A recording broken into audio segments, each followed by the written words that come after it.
Hi, this is Georg Bohn of the University of Glamorgan. I would like to present to you my research in the field of music information retrieval. I specialize in quantization and transcription, and I'm using software in order to track onsets from audio recordings or MIDI files or live performances. And I'm using a quantiser in order to translate this performance into common practice Western notation. So I'd like to demonstrate a live performance here using C-Sound and only my laptop as input. So I'm not using any MIDI or metronome in the background. The only data that I'm interested in are the inter-onset ratios, the durations that I'm playing with my laptop. So for example, this is how it's going to sound like. Okay, so I'm having no MIDI velocity or MIDI pitch here as an input, but only the inter-onset intervals that I can record here with C-Sound.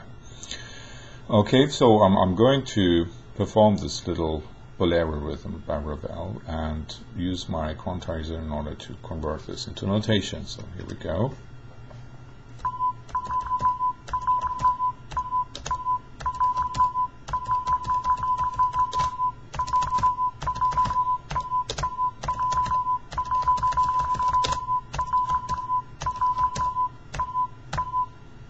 You notice that I use varying tempo, so I'm not playing every bar the same. This is of course not the case with Ravel. Drummers would probably play more strictly, but I'd like to show this effect for as an additional problem for my quantizer to track this tempo down. Now, here's a little Python script that glues together a set of C programs that I developed in order to do the work. See, this is being broken down into 1 to 5 bars in total, and here we go. You see already how the system tracks time of the performance, this time the computer performance. You can see here how much time he spends on a specific bar here, so the last was 10 seconds long.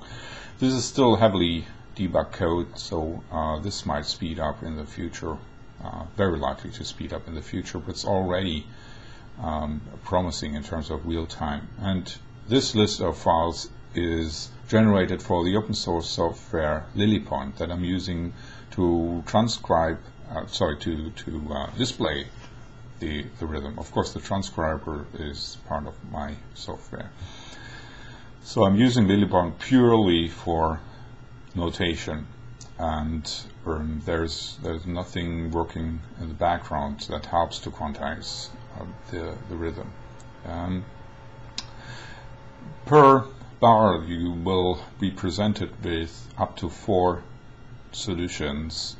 They're not all entirely different, as you will see, but what we wanted to see is that although I play with expressive timing and I play with different tempos, that my program is capable of tracking down the correct rhythm and translating it. So I'm opening up this huge PDF file now that has been generated. Need to just find out where the hell the file is. So that's likely to be 1342. Caps lock.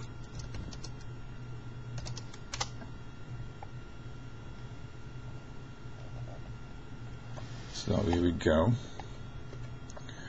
Voila, this is the first bar of the Ravel Bolero, correctly transcribed, as you can see, and that's the very first solution that you will note the little 0 at the end. So that's the very first solution.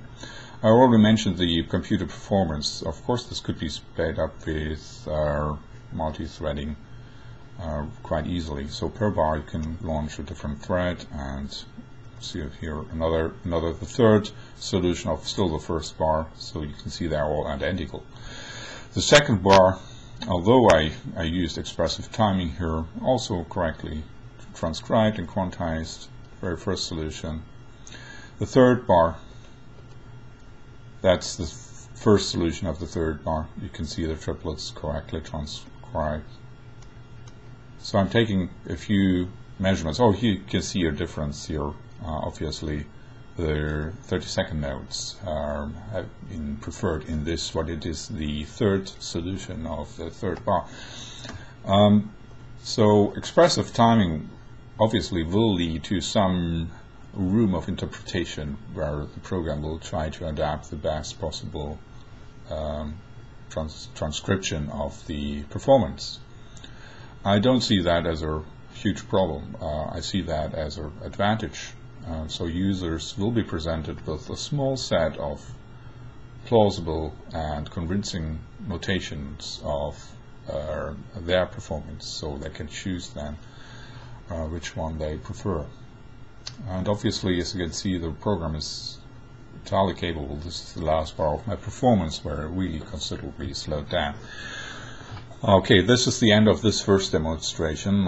If you want, you can hear the performance again. Let's just launch CSAND with the recorded performance again.